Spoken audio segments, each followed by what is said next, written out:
Hi guys, welcome to my mini blog. ఈ రోజు blog వచ్చేసి వరంగల్ నుంచి హైదరాబాద్ అయితే ట్రావెల్ చేస్తున్నాం. ఇంకా ఈ గుట్ట వచ్చేసి చిల్పూర్ గుట్ట. మా ఊళ్ళో అయితే మస్తు ఫేమస్. సో నీకు సేమ్ మినీ తిరుపతి లెక్క ఉంటుంది. విజిట్ చేసేవారు పక్క. ఈ ఊర్లో వాతావరణం అయితే మస్తు చల్లగా ఉంది. వేడిగా చాయ్ పడాల్సిందే అని చెప్పేసి దగ్గర ఉన్న టీ అడ్డా కాడికి అయితే పోయినాం. ఇక 2 ఛాయలు అయితే తీసుకున్నాం. ఇంకా ఎంతమందికి నా లెక్క ఛాయ్లో బిస్కెట్ నానేసుకొని తినే అలవాటు ఉందో జల్దీ కమెంట్ చేసేవారు. ఇక దారి పొంట బేజార్ వస్తుంది, ఏమైనా తీసుకోరా స్వామి అంటే ఈ చిప్స్ ప్యాకెట్ ఏదో తీసుకున్న చేతిలో పెట్టినాం. ఇక తిందాం ఒక్కదాన్ని నా పూర్తిగా అంటే గిట్ట దిష్టి అవుతుంది అని చెప్పేసి ఆయనకి ఇచ్చిన. తీసుకునేటప్పుడు చక్కగా తీసుకున్నాడు అంటే లేదు ఇట్లు ఇయ్యు అట్లు అని చెప్పేసి వంకలు పెట్టబట్టే.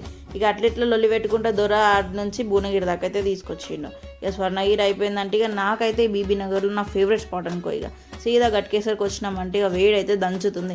ఇక చల్లగా ఐస్ క్రీమ్ కొనిపి అంటే చెరుకు రసం తీసి నా చేతిలో పెట్టాను.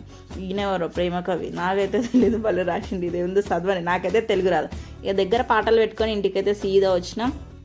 ఈ వేడికి నాతో అయితే లేదని చెప్పి దండం తాళం తీసి లైట్ వేసి ఫ్యాన్ వేసి కూర్చున్నా. బాయ్.